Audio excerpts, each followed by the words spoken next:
Maria Kim, President and CEO of Cara. Cara builds boot camps and businesses that help people in poverty to get back to work. And so by boot camps, I mean full and part-time training programs that focus on workplace competencies, but also what we call the harder skills. Things like love and forgiveness, things that heal relationships, like conflict resolution, yeah? And by businesses, I mean social enterprises, businesses that hire our own participants so we can put some more shine on their resume and get them ready for permanent employment. And then we stay with folks for at least a year, up to 2 and 3, to make sure those jobs stick and stay and to create some real impact for their family. I became CEO 4 years ago, so the biggest challenge that I've experienced in this seat is actually communication. Seems so easy, but it's really complicated if you don't do it with the right people and at the right time.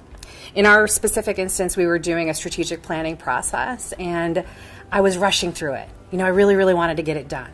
And I didn't bring the right voices into the room and I didn't engage folks at the right time. So in the end, we got it done, but not without heroics. You know what I mean? Not without heroics and not with the level of engagement that I wanted. So I wanted my best people to really be locked in and to be activated and to be part of this process. And in fact, instead, they were frustrated. And that's the worst thing that you can do when you have great talent, is to let them feel disinvited to co-creating a future for your organization. We've since course corrected. Year 2 is much better, and our objectives are righter and tighter than they were in year 1, and I feel like we'll have a greater probability of success as a result. A challenge or opportunity that we're looking forward to taking on in the next couple of years is technology. And by technology, I mean I'm enamored with it, I'm in love with it, and I'm also stressed out by it at the same time.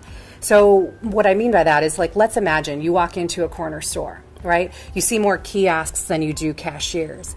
And that just helps you to realize how fast our occupations have changed. Imagine what it's going to be like in 5 years, right? And those entry-level jobs that we used to count on, that would be the ultimate destination for the folks that we serve, those are going away. And so what do I do as technology is mobilizing our economy when that first rung of the career ladder is actually much higher than it is right now? That stresses me out. I'm not sure that we're ready for that tectonic shift, and I want more employers to be a part of that right skilling solution for our workforce. Yeah, for us, finding and retaining top talent is so critical.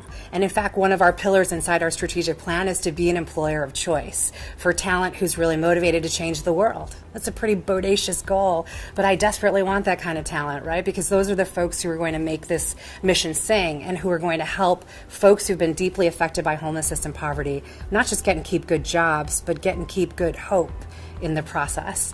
So to do that, we've got HR Hustle for sure. We also use our collective networks to help find folks and to help them to stay.